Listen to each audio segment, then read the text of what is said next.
I'm glad to see people taking this petition seriously. Check it out. Because like it says right here, Stop Killing Games petition hits 1.4 million target 10 days before the deadline. So in case y'all didn't know, there was this petition going on in Europe called Stop Killing Games to stop these companies from taking certain live service games offline because a lot of people put a lot of their money into the games, and once these services basically shut down, they can't play the games anymore. And a lot of people got tired of that shit, so they started up a petition to say stop killing these games because people are still playing this shit. And like it's saying right here in the first paragraph, the Stop Killing Games petition has managed to secure over 1.4 million signatures just 10 days before the prearranged deadline. This means that there are enough signatures for the petition to be legitimized in the eyes of the European Citizens Initiative, even if a vast portion of the signatures are found to be invalid.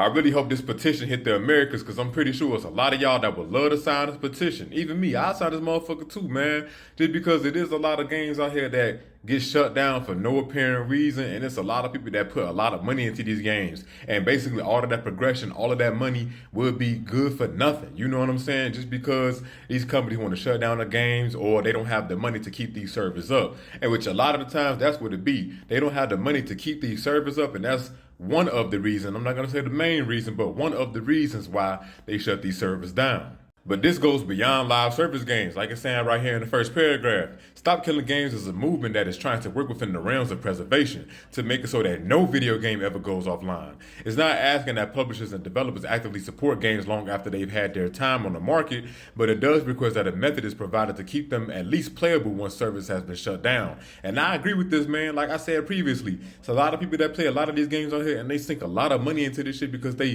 thoroughly enjoy the game. And once they shut down the servers, damn, all that money just gone and lost because motherfuckers not getting a refund. So like it's saying right here, this initiative calls to require publishers that sell or license video games to consumers in the European Union or related features and assets sold for video games they operate to leave said video games in a functional, playable state. Specifically, the initiative seeks to prevent the remote disabling of video games by the publishers before providing reasonable means to continue functioning of said video games without the involvement from the side of the publisher. And like they saying, they not seeking to acquire ownership or intellectual rights or monetization rights. They just want these games to be playable once they go offline. That's all it is. So have the game functional even after the servers go down. That's all people are asking for.